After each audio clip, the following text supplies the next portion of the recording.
संगति का असर सब जीवों पर पड़ता है।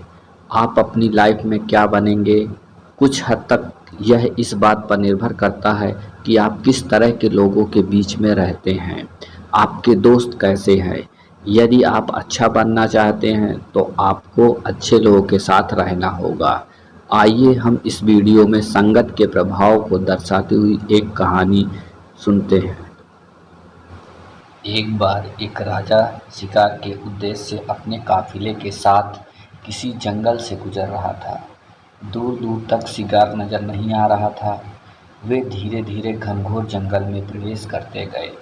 अभी कुछ ही दूर गए थे कि उन्हें एक डाकुओं के छिपने की जगह दिखाई दी। जैसे ही वे उसके पास पहुंचे कि पास के पेड़ पर बैठा तोता बोल पड़ा, पकड़ो पकड़ो, एक राजा आ रहा है, इसके पास बहुत सारा सामान है, लूटो लूटो, जल्दी आओ जल्दी आओ। तोते की आवाज़ सुनकर सभी डाकू राजा की ओर दौड़ पड़े। डाकुओं को अपनी ओर आते हुए देखकर राजा और उसके सैनिक दौड़कर भाग खड़े हुए। भागते भागते कोसों दूर निकल गए। सामने एक बड़ा सा पेड़ दिखाई दिया। कुछ देर सुस्ताने के लिए उस पेड़ के पास चले गए। जैसे ही पेड़ के पास पहुँचे ही कि उस पेड़ पर बैठा तोता बोल पड़ा, आओ राजन, हमारे साधु महात्मा की कुटिया में आपका स्वागत है। अंदर आइए, पानी पीजिए और विश्राम कर लीजिए।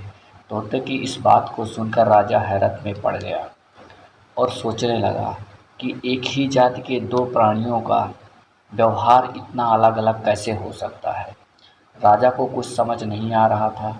वह तोते की बात मानकर अंदर साधु की कुटिया की ओर चला गया।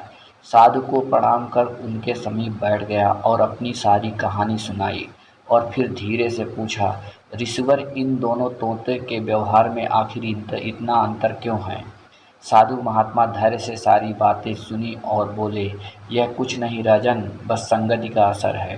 डाकुओं के साथ रहकर तोता भी डाकुओं की तरह व्यवहार करने लगा और उनकी ही भाषा बोलने लगा, अर्थात जो जिस वातावरण में रहता है वह वैसा ही बन जाता है। कहने का तात्पर्य यह है कि मूर्ख भी विद्वान के साथ रहकर विद्वान बन जाता है और अगर विद्वान भी मूर्खों के संगत में रहता है तो उसके अंदर भी मूर्खों वाले गुण आ जाते हैं।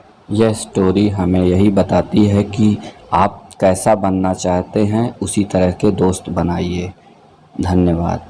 Please share, like